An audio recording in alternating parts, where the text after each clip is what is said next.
Camilo es uno de los abogados más interesantes que hemos encontrado en este universo desde Conexiones Creativas, con una experiencia muy vasta en el universo del derecho comercial. Su marca singular es para muchos el gran referente en materia de propiedad intelectual a nivel nacional. Trabaja con entidades públicas, con empresas muy potentes. Es además el abogado de cabecera de Conexiones Creativas, Cami, y hoy tenemos la felicidad de escucharte. Es además un abogado muy pedagógico, un verdadero amigo, algunos dirían que es un bacán, yo lo ratifico y eso lo hace el abogado ideal para el universo creativo y cultural. Cami, la pantalla es tuya, yo estaré aquí detrás acompañándote, mil gracias y bienvenido. Gracias, Paulita, por la invitación y obviamente pues a la Alcaldía de Bogotá y a la Secretaría que hace posible pues que estemos aquí sentados hablando de esto. Desgraciadamente pues no tenemos tanto tiempo como yo quisiera pues para hablar de todos los indispensables legales de un proyecto creativo, de un emprendimiento creativo, pero vamos a dar lo mejor que podamos en esta horita. Yo soy Juan Camilo Villa, yo soy abogado de la Universidad Pontificia Bolivariana, soy especialista en Derecho de los Negocios de la Universidad Externada de Colombia. Estoy terminando el máster en Propiedad Intelectual y Derecho a las Nuevas Tecnologías en la Universidad Internacional de La Rioja. Soy árbitro y conciliador de la Cámara de Comercio de Medellín para temas de propiedad intelectual y competencia. Y desde hace pues, 20 años que me gradué de la universidad, siempre he estado trabajando con temas pues, especialmente de propiedad intelectual. Sin embargo, como he sido profesor de la Facultad de Comunicación Social de la Universidad Lasallista, la Corporación Universitaria Lasallista, aquí en Caldas, en Antioquia, de la Facultad de Diseño de la Universidad Pontificia Bolivariana, pues digamos que he tratado como de bajar desde la explicación jurídica algunos conceptos que me parecen muy importantes compartir con ustedes. Entonces, digamos que lo primero que quisiera, Paulita, te voy a pedir un favor. Como yo estoy aquí con un pastelito, entonces yo no estoy viendo la pantalla. Entonces, si alguien tiene alguna pregunta o en algún momento levanta la mano y quieren interrumpir, a mí me gusta que las preguntas las hagan en el momento en que tengan las dudas. Obviamente, perfecto. Al final... Oído cocina.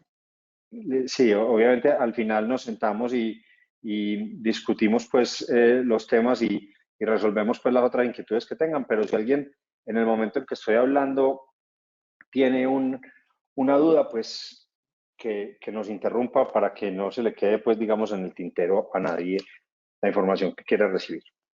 Entonces digamos que para hablar desde lo básico y desde el principio, el derecho es un sistema de normas que regula las conductas de las personas en sociedad. Eso, digamos que básico, cuando vamos a hablar de indispensables legales, necesariamente tenemos que hablar de derecho, necesitamos hablar de normas y necesitamos hablar de abogados, ¿cierto? Entonces, lo básico es eso, es un sistema de muchísimas normas que, digamos, interactúan muchas veces unas con las otras, que es un sistema jerárquico donde está la Constitución política, que en estos días pues cumplió 30 años, y a partir de la Constitución, pues un mundo de normas de diferentes áreas del derecho penal, del derecho civil, del derecho comercial, del derecho administrativo, del derecho laboral, que coexisten entre sí y forman como un sistema de normas. Ese sistema de normas, la parte que nos regula, pues digamos a nosotros en Colombia, tiene como una división, tiene muchas divisiones, pero tiene una división muy importante que es el derecho público y el derecho privado. Para no enredar mucho el tema, el derecho público es cuando interviene el Estado y el derecho privado es cuando no interviene, aunque como en derecho todo depende, pues digamos que hay cualquier cantidad de otras como teorías para diferenciar el derecho público y el derecho privado.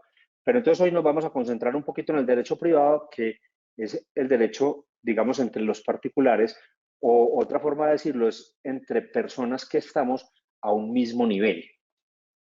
Ese derecho privado se lo inventaron los romanos desde las épocas del Imperio Romano, hace muchos años antes de Cristo.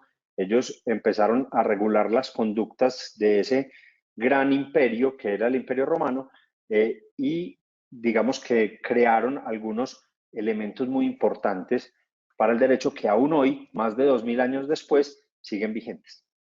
El primer concepto supremamente importante que surge del derecho romano es que hay un solo sujeto de derechos y obligaciones. Y ese único sujeto de derechos y obligaciones se llama la persona. Entonces, la persona, cualquiera de nosotros, es una persona natural, es sujeto de derechos y obligaciones, y eso significa que esa persona realiza lo que se llaman actos jurídicos. Y los romanos, desde hace más de 2000 años, como lo dije ya, se determinaron que las personas solamente realizamos 3 actos jurídicos, que son adquirir bienes, contraer obligaciones y celebrar contratos. Esos son los actos jurídicos y para de contar. Y todos los días, todas las personas del mundo realizamos uno o muchos actos jurídicos. Un día yo estaba en una clase en una universidad y les dije que el acto jurídico era adquirir bienes, contraer obligaciones y celebrar contratos, y le pregunté a los alumnos, ¿hay alguno acá en este grupo que no haya realizado un acto jurídico? Y una niña por allá, yo no he realizado ningún acto jurídico hoy. Y yo le pregunté, ¿usted fue que no se bañó?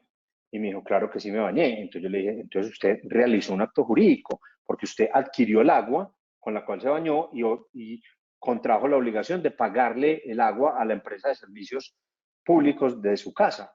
Entonces, así de simple es realizar un acto jurídico. Montar en bus. Entonces pone uno la mano para el bus y entonces el conductor del bus tiene la obligación de llevarlo a uno hasta donde uno toque el timbre. Celebraron un contrato de transporte y el bien que el conductor recibió es el dinero tuyo y el bien que uno recibió es el servicio que lo lleven hasta donde uno toque el timbre. Entonces, así de simple es el derecho, ¿cierto? Desde lo más simple empieza a operar. Entonces, recapitulando, hay un solo sujeto de derechos y obligaciones, las personas, y 3 únicos actos jurídicos que son adquirir bienes, contraer obligaciones y celebrar contratos. Entonces, las personas, como tal, tenemos unos atributos de la personalidad. Y los atributos de la personalidad más normales también son 3. Todos tenemos un nombre, todos tenemos un domicilio y todos tenemos un patrimonio, ¿cierto? Entonces, las personas realizamos 3 actos jurídicos y tenemos 3 atributos, principalmente. Entonces, así de simple empieza todo este andamiaje que se llama el derecho privado. Entonces, ¿qué pasa? Empieza el mundo a evolucionar y empieza el comercio a generar tráfico de bienes y servicios y empieza a haber muchos más negocios y muchos más actos jurídicos que los que el derecho privado que han desarrollado desde los romanos es capaz de regular, porque ese es un derecho, digamos, antiguo para unos poquitos actos jurídicos y entonces se enreda un poquito cuando empieza el comercio de haber tantas relaciones y tantos actos jurídicos y tantas personas en el comercio adquiriendo bienes y todo. Entonces se sientan los legisladores y dicen, ¿qué vamos a hacer? Necesitamos hacer un derecho más dinámico que se llame, pues que sea el derecho mercantil o el derecho comercial para regular actos de comercio. Entonces, bueno, ¿y cómo hacemos pues? ¿Cómo nos sentamos nosotros y desarrollamos un sistema de normas mucho más dinámico para regular los actos de comercio, que ya no son los actos jurídicos normales, sino actos de comercio? Enseguida vamos a hablar de ellos. Entonces dicen, hombre, llevamos 2000 años basados en un concepto que se llama la persona y los 3 actos jurídicos, entonces creemos una ficción legal que se llama la persona jurídica. La persona jurídica es un conjunto de personas e incluso una sola persona que deciden constituir solamente para efectos legales una persona imaginaria que no existe, que no camina, que no ocupa un lugar en el espacio, pero que tiene, al igual que todas las personas, nombre, patrimonio y domicilio. Entonces les voy a poner un ejemplo conmigo. Yo soy Juan Camilo Villa, yo tengo mi nombre, me llamo Juan Camilo Villa, tengo mi domicilio, soy domiciliado en el municipio de Envigado, cerca de Medellín, y tengo mi patrimonio, tengo unas cositas y debo otras. Entonces ahí estoy yo como persona. Pero yo quiero realizar mi actividad comercial de ejercer asesoría jurídica como abogado. Entonces, constituyo una persona jurídica que se llama Singular Legal SAS, que es otra persona cuyo dueño no soy yo y cuyo representante legal soy yo, pero esta otra persona que se llama Singular Legal tiene nombre, Singular Legal, domicilio, está domiciliado en Medellín y patrimonio, el dinero inicial que yo puse para que Singular funcione y el dinero que ha ido generando a través de su actividad económica. Entonces vean que este nuevo derecho comercial, este nuevo derecho mercantil, surge del mismo principio básico de las personas que realizan actos jurídicos. Entonces, ¿qué pasa? Como se parecen tanto el derecho comercial y el derecho civil, entonces sale este Código de Comercio. En el caso particular del Código de Comercio colombiano es un Código de Comercio de 1971 y entonces identifica y separa los comerciantes de los no comerciantes. Y saca una lista grandísima en el artículo 10 del Código de Comercio y del artículo 10 en adelante, donde establece cuáles son los actos comerciales y las personas que regular y profesionalmente realicen actividades que son catalogadas por el código como actos mercantiles o actos comerciales son denominadas comerciantes y esas personas, las conductas de esas personas no se van a regir por las leyes del Código Civil, que es un código que proviene del derecho romano, es un código de hace muchísimos años, lo escribió Andrés Bello, inspirado en el Código Civil chileno. Andrés Bello fue el profesor de Simón Bolívar y él escribió nuestro Código Civil que todavía hoy funciona. Entonces, nuestro Código de Comercio, digamos que es una forma más ágil de manejar el derecho civil, el derecho entre privados, pero basada en los comerciantes, en quiénes son comerciantes y cuáles son las actividades que la ley considera mercantiles. Entonces, digamos que actividades que la ley considera mercantiles son todas las que se nos ocurran en nuestros emprendimientos, ¿cierto? Que prestar, que confeccionar ropa, que ofrecer servicios de peluquería, que ofrecer servicios de transporte, que ofrecer servicios de educación.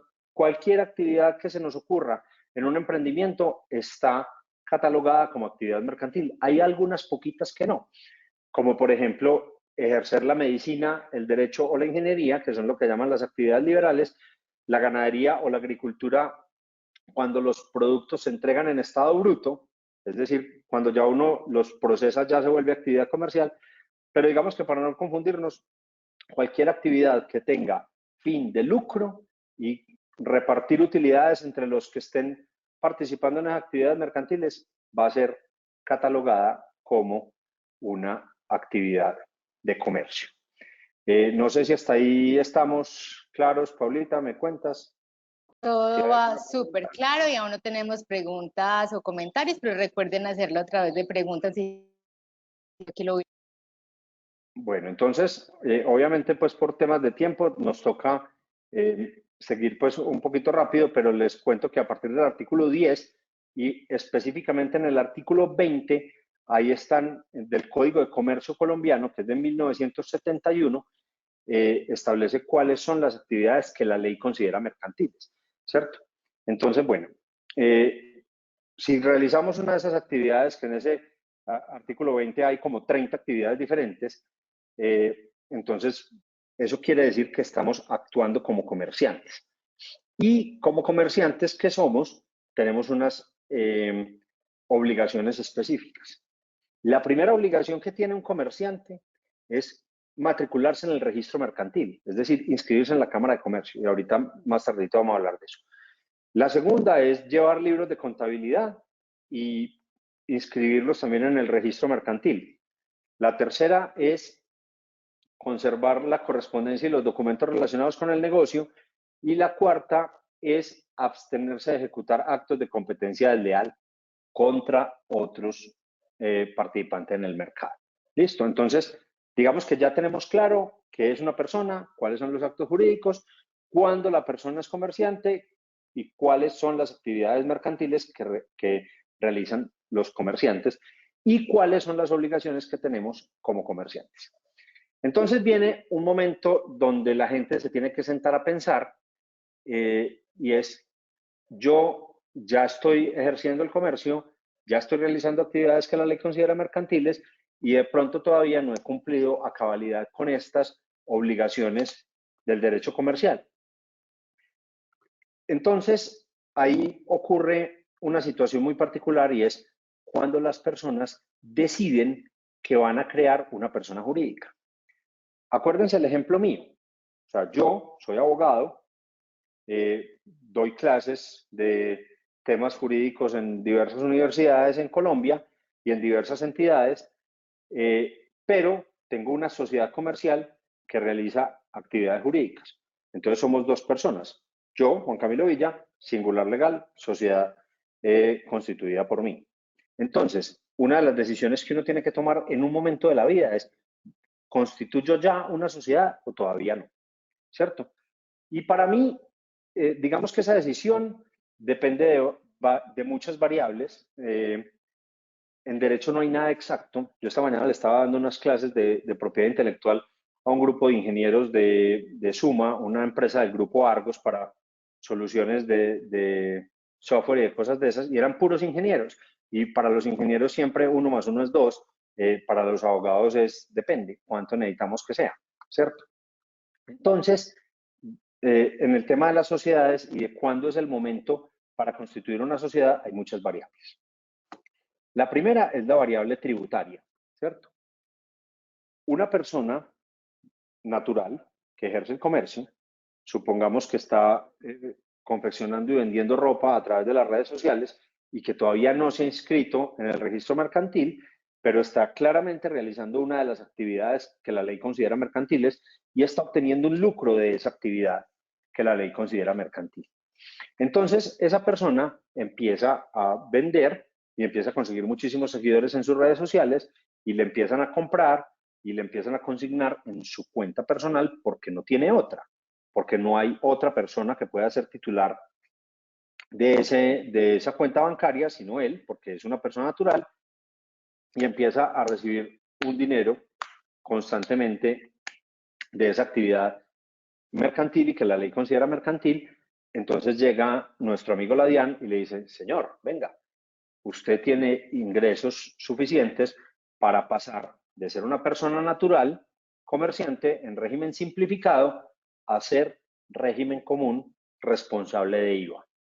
Entonces, eso para una persona natural es una afectación bastante difícil porque uno una vez entra al régimen común, salirse del régimen común es muy difícil y obviamente eso te va a hacer que el 19% de todos tus ingresos, por cualquier concepto, se los tengas que justificar a la DIAN, ¿cierto? Entonces va a ser un poquito difícil. Entonces yo, en el momento en que la DIAN le dice, conviértase a régimen común, yo le digo a la gente, antes vaya manteniendo sus cuentas claras, porque esos son como 120 millones de pesos de ingresos al año, que no es mucho, porque son 10 millones de ingresos mensuales, de ingresos, sí, no estoy hablando de utilidades, sino ingresos.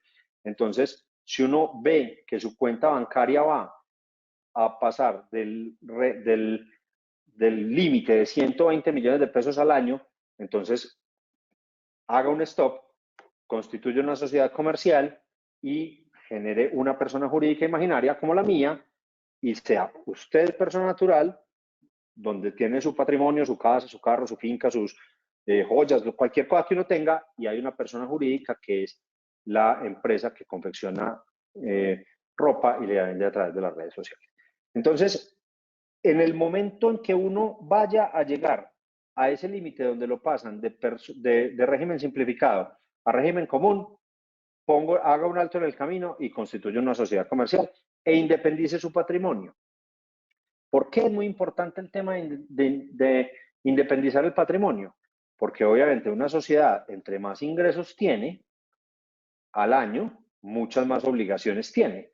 Entonces, si una sociedad que vendía el año pasado 120 millones de pesos al año, el año entrante va a vender 240 millones de pesos al año, para poderlos vender va a tener que tener empleados, va a tener que tener seguramente más inventario y va a ampliar y a crecer en una manera bastante importante sus obligaciones con respecto a terceros, porque usted va a tener trabajadores, va a tener que pagar arriendo seguramente de una bodega, va a tener que pagarle a los proveedores mucho más dinero, entonces digamos que las obligaciones se van a volver muy grandes y si uno no se constituye como persona natural, es uno como persona, si uno no se constituye como persona jurídica, perdón, es uno como persona natural quien responde por todas esas obligaciones.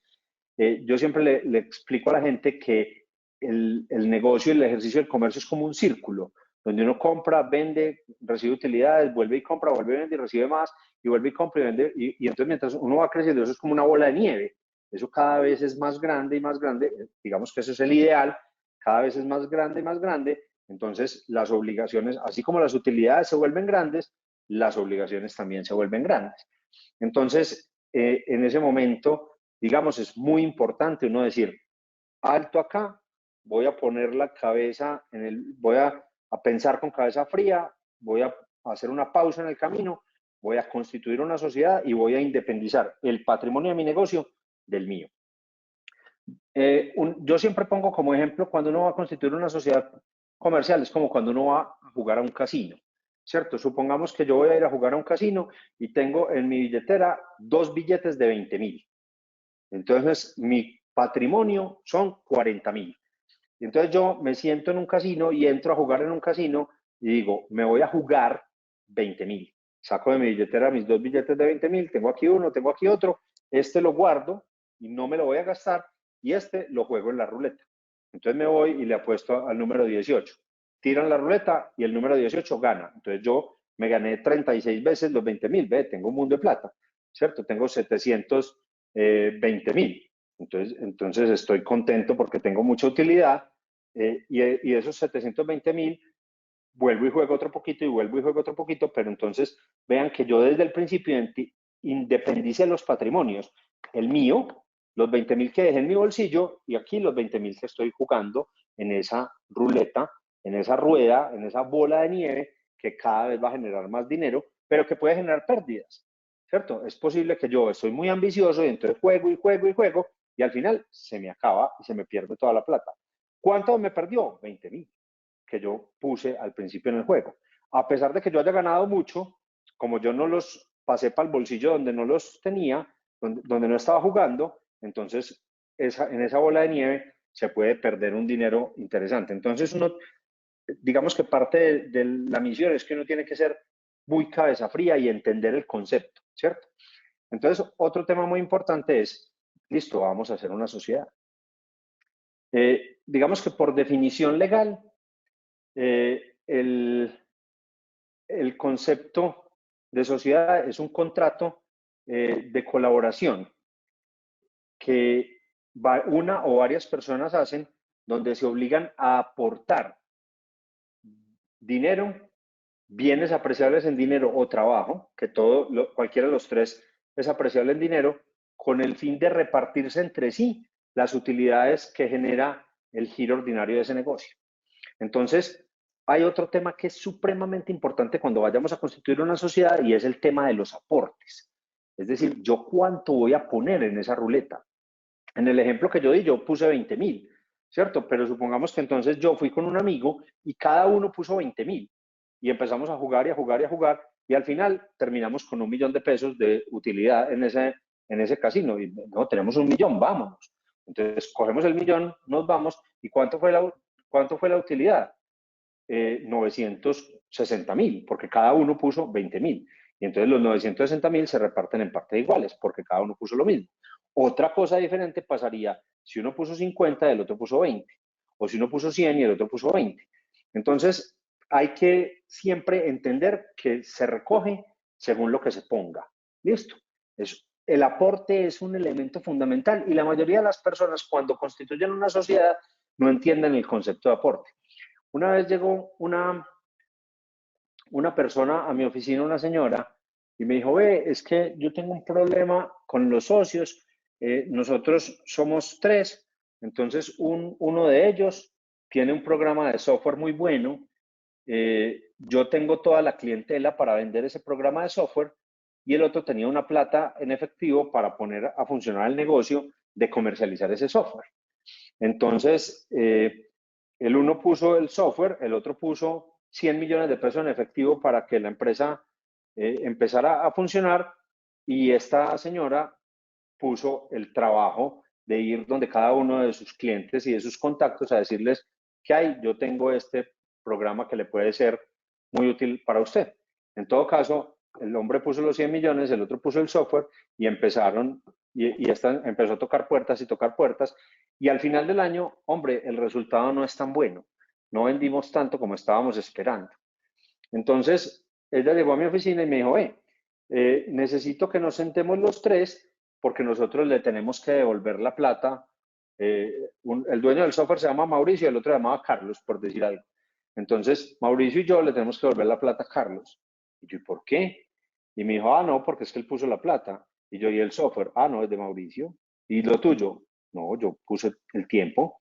Entonces, ¿cómo así? Lo que pasa es que si el otro puso 100 millones y el otro puso el software, evaluado también en 100, vos pusiste 100 en trabajo para que la empresa diera, digamos, el giro ordinario de negocios, empezaron a hacer ventas y ventas y más ventas, y al final se repartían la utilidad. Pero si la empresa no dio, o sea, ni Mauricio se puede quedar con el software otra vez, ni ustedes dos tienen que darle los 100 millones, porque así como él perdió 100 millones, vos perdiste un año de trabajo. Y entonces nos sentamos a hablar los tres. Esta señora pues no tenía ni idea del concepto de aporte. Nos sentamos a hablar los tres y producto de eso Mauricio pues, mejor dicho, no me puede ver ni en pintura, somos hasta medio vecinos. Y cada que nos encontramos por aquí en los alrededores me voltea la cara porque yo le saqué un software que él creía que era de él, que lo había puesto por estado y que como no había dado resultado lo había recuperado, yo le saqué del bolsillo ese software porque era un aporte, igual que el año de trabajo de mi cliente, igual que los 100 millones del otro. El otro me debe querer menos porque nunca le devolvieron los 100 millones. Pero digamos que es muy importante tener como presente ese concepto de el aporte en una sociedad comercial. Entonces, para que haya una sociedad se necesita que se cumplan varios requisitos. Primero, el consentimiento, es decir, que las partes que van a constituir la sociedad quieran hacerlo. El segundo es el aporte, que cada una de las personas ponga en dinero, en trabajo, en bienes apreciables en dinero, algún capital, un patrimonio que permita que la sociedad funcione, y en razón de ese aporte va a ser su participación. El tercero es que las sociedades están diseñadas para repartir utilidades. Entonces, nadie constituye una sociedad para perder plata, ¿cierto? Solamente los que necesiten lavar dinero, pero cuando uno es un emprendedor y está pensando en hacer una sociedad, siempre tiene que meter en la cabeza que tengo ánimo de lucro y mucho, o sea, quiero ganar plata con esto. La cuarta es la permanencia, es decir, las sociedades están diseñadas para que duren en el tiempo. Y la quinta es que todos los contratantes están en una línea de igualdad. Aunque unos tengan más participación en otro, en la utilidad, todos son socios, ¿cierto? Entonces es importantísimo, digamos, conocer todos esos requisitos. En Colombia hay muchísimos tipos de sociedades. Hay sociedades colectivas, sociedades en comanditas simples, sociedades limitadas, sociedades anónimas, sociedades en comanditas por acciones y a partir del 2008 las sociedades por acciones simplificadas, que son las famosas SAS. Ni voy a perder tiempo hablando de las demás sociedades porque es que en este momento cualquiera que vaya a constituir una sociedad debería constituir una SAS porque tiene muchísimas cosas positivas. La primera es que el efecto primero de la sociedad, como les dije ahorita, es independizar el patrimonio de la persona natural del de la SAS, ¿cierto? Entonces, para inventarnos números, yo, Juan Camilo Villa, tengo un patrimonio de 100 pesos, ¿cierto? Y Singular Legal, mi SAS, vende al año 2.000 pesos, ¿cierto?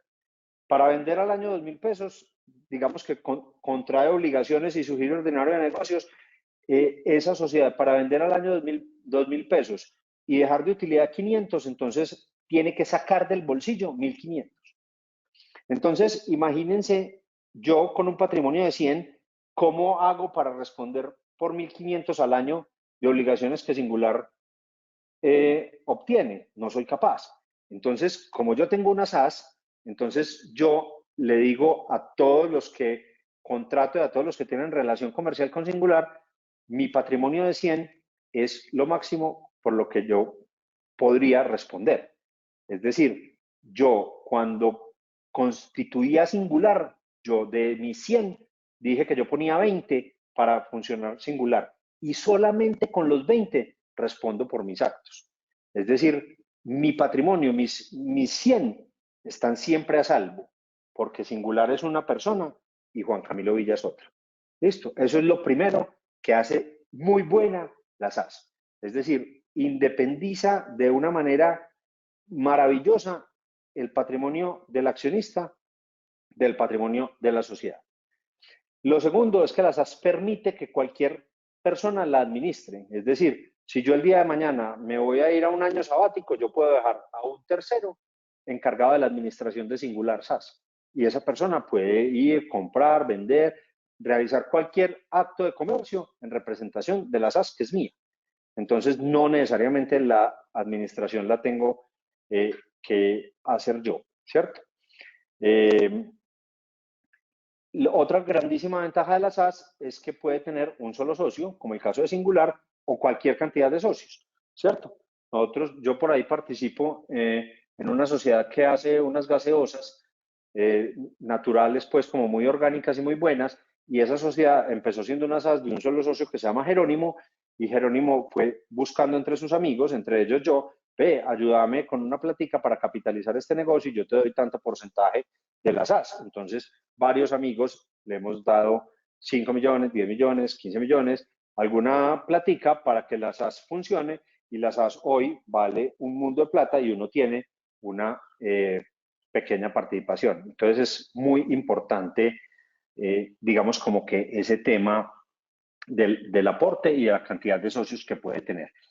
El transferir las acciones de la SAS se puede hacer mediante documento privado entre los accionistas sin necesidad de que haya, pues digamos, como intervención de las cámaras de comercio ni nada de eso.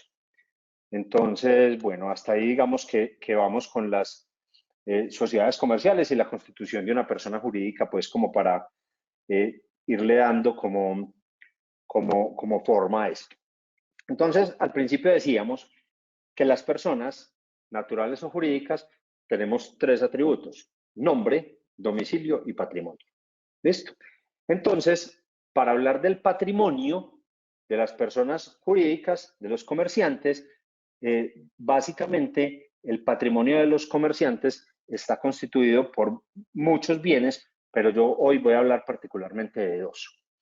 El primer bien que pueden tener los comerciantes se llama el establecimiento de comercio. Es decir, en estricto sentido, pues, y como para que entiendan el ejemplo, la tienda.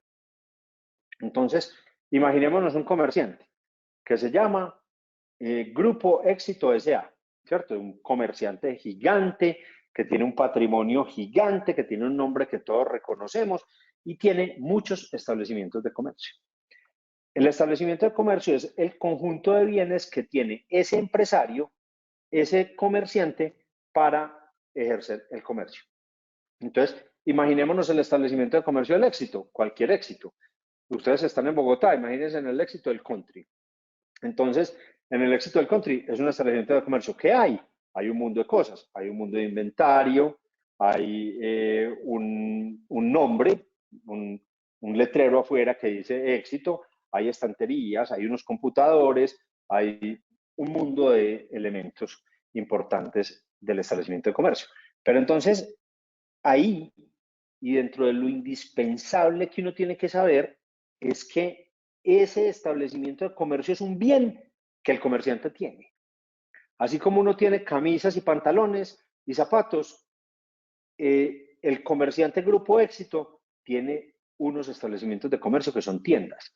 Entonces, en esas tiendas, digamos que hay un mundo de bienes, unos bienes corporales que son el inventario y las estanterías y los computadores, y unos bienes incorporales que es la ubicación, el nombre, hay un mundo de elementos que hacen parte de ese establecimiento de comercio, que son los bienes que no ocupan un lugar en el espacio. Entonces hay un tema digamos que es muy importante, y es que el éxito un día se dio cuenta que ellos podían hacer ventas por Internet también. Entonces montaron una plataforma de un e-commerce donde van y dicen, acá hay un éxito virtual. Entonces uno se mete aquí en un navegador y empieza a buscar y encuentra el mismo mercado, el mismo televisor, la misma ropa, los mismos artículos de belleza que encuentra en el éxito del country, los encuentra en un establecimiento virtual. Entonces, es muy importante que entiendan que el establecimiento no necesariamente es un espacio físico ocupado por un lugar comercial, por un local comercial. No, es lo que uno necesite para ejercer el comercio. Yo, después de la pandemia, yo devolví mi oficina. Yo tenía una oficina al lado del Centro Comercial Oviedo en Medellín cuando empezó la pandemia, y nosotros somos 3 abogados en la oficina, cada uno trabajaba desde su casa, hacíamos reuniones virtuales todas las mañanas, nos poníamos las tareas de lo que íbamos a hacer, cada uno desarrollaba y teníamos un grupo de WhatsApp por donde chateábamos todo el día y nos decíamos qué teníamos que hacer. Hombre, no tengo que tener oficina física. Entonces, ¿dejé de tener establecimiento de comercio? No, ya es diferente. Ya el establecimiento de comercio, el conjunto de bienes, ¿cuáles? Mi computador, el computador de Santiago, el computador de María José, el buen nombre que tenemos, etcétera, etcétera. Cualquier otra cantidad de bienes van a ser parte del establecimiento de comercio. Entonces, fundamentalísimo legal, es ser capaz de, en la mente de cada uno de ustedes, diferenciar qué es una persona jurídica y qué es un establecimiento de comercio. Porque el establecimiento de comercio, a diferencia de las personas jurídicas, no es sujeto de derechos y obligaciones, no realiza actos mercantiles, sino que el comerciante, que es la persona jurídica, realiza los actos mercantiles a través de un establecimiento de comercio. Pero no es el establecimiento de comercio el que realiza las operaciones mercantiles. Entonces es muy, pero muy importante saber diferenciar el concepto persona jurídica, sociedad, comerciante de establecimiento de comercio, que es simplemente uno de los bienes que los comerciantes tienen. Y por otro lado, otro de los bienes, como les digo, son varios, pero digamos que es necesario, y por temas de tiempo que hablemos de los más importantes, el segundo bien que los comerciantes pueden tener se llama la propiedad industrial. La propiedad industrial están las marcas y las patentes. Cuando un comerciante, digamos, para ejercer el comercio, tiene un establecimiento de comercio y lo pone a funcionar, pues está hasta ahí muy bien, pero es recomendable que ese comerciante tenga su marca registrada. ¿Por qué? Porque la marca es el signo con el que se identifican los productos y servicios de un comerciante y se diferencian de los de otro. Y la marca no es el nombre del establecimiento de comercio tampoco. Son cosas absolutamente diferentes. Y les voy a poner un ejemplo. Cuando yo tenía la oficina ahí en Medellín, al lado del Centro Comercial Oviedo, el local inmediatamente al lado de mi edificio era un McDonald's. Entonces la gente venía y me decía, no, es que yo quiero inscribir mi nombre y mi marca en la Cámara de Comercio. Entonces yo le decía, vea, baje a ese McDonald's y celebre el contrato de compraventa de una hamburguesa con esa gente de allá y me trae la factura. Entonces, ¿qué pasaba? Si la gente se fuera a McDonald's y llega a la caja y dice, vea, por favor, deme una Big Mac con papas y Coca-Cola, el contrato, es decir, el acto mercantil o el acto jurídico de compraventa de esa hamburguesa se realiza entre la persona natural que está comprando y una sociedad que se llama Arcos Dorados de Colombia SAS. Es decir, ¿cómo se llama el comerciante? Arcos Dorados de Colombia, ¿cierto? ¿Y cómo se llama la marca? McDonald's. Y la marca es la que incita a que la clientela vuelva y compre en esa marca por alguna razón, ¿cierto? La marca en este momento es no solo el activo más valioso que los emprendimientos tienen y que digamos que la industria creativa tiene, porque siempre se va a poder identificar con una marca. Y en Colombia solamente hay marca cuando hay registro. Entonces, no pueden echar en saco roto el hecho de registrar la marca, porque uno solamente es titular de la marca en el momento en que la Superintendencia de Industria y Comercio le entregue el registro. Entonces, es absolutamente fundamental identificar con qué marca estoy identificando mis productos y servicios, y me perdonan la redundancia, determinar muy bien, hay unas clases, una clasificación internacional que se llama la clasificación de NISA, en donde todos los productos están en la clase 1 a la 34 y todos los servicios están en la clase 35 a 45. Entonces hay que identificar muy bien cuál es mi actividad comercial y yo cómo me necesito proteger. Para hacer un registro de marca absolutamente bien hecho, que en muchas ocasiones, nosotros que estamos en este tema de marcas tan de cerca, muchas veces nos encontramos que a veces la gente registra la marca mal registrada. Y les voy a poner un ejemplo. Hay una repostería, entonces está la repostería, al lado de mi oficina en Medellín había una que se llamaba La Viña, y entonces La Viña se va a registrar la marca y le dicen, ¿usted a qué se dedica? Ah, repostería. Ah, ¿usted vende pasteles y panes? Sí. Ah, está en la clase 30 y le registran la marca en la clase 30, que es para identificar pasteles y panes. Pero a veces es más importante el servicio de restaurante y de venta de comidas preparadas que la marca del pastel y pan. Por eso es necesario acercarse a cada caso y analizarlo con muchísimo detalle para no irse a equivocar registrando mal la marca, porque un mal registro es dejarle la puerta abierta a un competidor a que se le meta, digamos, por ahí. Entonces es absolutamente importante hacer un buen registro de marca. Otro tema, digamos, de indispensables legales, que ya se, digamos, como que se sale un poquito del ámbito del derecho comercial, es el tema del derecho de autor. Y les voy a hablar 2 minuticos del tema de derechos de autor para que entremos, pues, digamos, a la fase de preguntas. Cuando una persona realiza una obra, es decir, tiene en su cabeza una idea y la plasma en un medio físico digital, y el resultado es que es una obra literaria, científica, artística, musical o un programa de ordenador de software, en esos 5 casos, esas personas van a ser titulares de un derecho de autor. Y el derecho de autor se divide en 2 grandes derechos. El uno es un derecho moral, que es un derecho que no se puede negociar, que es un derecho perpetuo, que digamos que va a estar ahí siempre presente para el tema, pues, digamos, de la protección de la paternidad y de otras cosas no tan importantes, pero hay una parte fundamental que es el derecho patrimonial, es decir, la capacidad que esa creación, esa obra tiene de monetizarse y de convertirse en dinero, ¿cierto? Porque como hablábamos ahorita, cuando uno está en el comercio, cuando uno está emprendiendo, uno lo que dice es, venga, entrémonos a esta fase con esta idea, metámonos a estas capacitaciones porque queremos que esto dé plata. Un profesor mío nos decía que el dinero era el estiércol del demonio y él siempre nos llevaba con ese cuento, el dinero es el estiércol del demonio, y siempre nos metía mucho ese concepto en la cabeza hasta que un día nos dijo, el dinero es el estiércol del demonio, pero yo, igual que ustedes, también quiero un diablito con diarrea. Entonces, yo siempre me acuerdo de ese profesor cuando estoy frente a los emprendedores y les digo, vea, trate siempre de encontrar su diablito con diarrea. Es decir, dónde usted va a encontrar que su creación, y más en estos temas de ecosistemas creativos.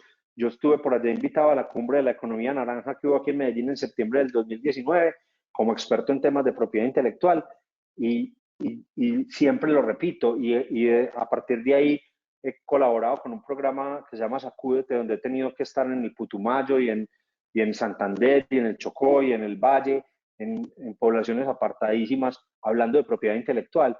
Y siempre le digo a las personas, hombre, busquen cómo su creatividad y su talento le da plata.